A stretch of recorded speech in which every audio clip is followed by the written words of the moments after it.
Some days ago I was browsing records and CDs in a second-hand shop here, as I usually do after work. One of these shops had a huge box, and it was labeled second-hand jazz records. And they all looked kinda new when I was browsing them, but there was one album there that really catch my eye as soon as I saw it. It was different, and the sleeve was a different shape, it was a bit smaller, and different colors, and it was entirely different from anything I have ever seen before. And it had printed in the front side, Audiophile. Now, I have heard of Audiophile Records before. For example, Chesky Records have what they call the Ultimate Demonstration Disc, which contains a series of well-produced tracks, and before each track they have a description of what you should pay attention for in the next track. And I thought it was something like that. But this looked odd. I can't tell you exactly why I thought that, but it looked odd. It didn't have any dates printed or anything at all, like copyrights, which was strange in its own. But anyway, for 40 euros, I thought it was okay, and I brought it home.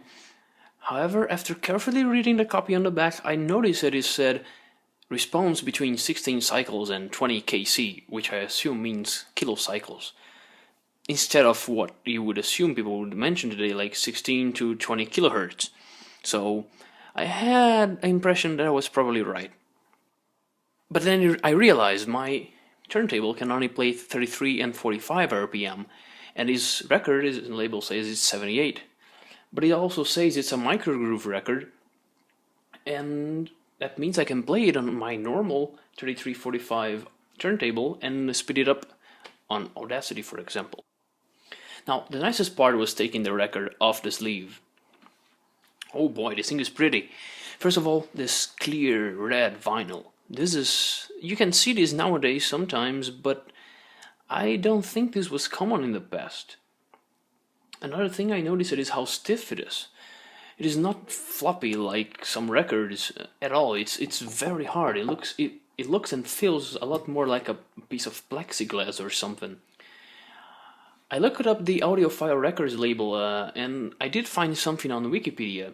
It was founded by this guy called Ewing D in 1947, and apparently the whole point was to make high-fidelity records, and, well, apparently this is one of them. The Wikipedia article also mentions that all records labeled AP-1 through AP-29 were all probably made in 1951. What this means is that this record is over 60 years old. This is older than my father.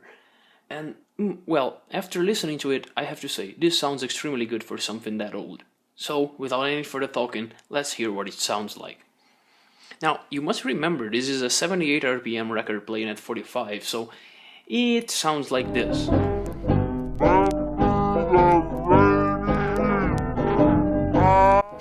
Anyway, I sped it up on Audacity, and this is what it sounds like at a normal speed. Won't you come home, Bill Bailey? Won't you come home? I'm on the whole night long. I'll do that cooking, honey. I'll pay the rent. I know I've done you wrong. Remember that rainy evening I threw you out with nothing but a fine.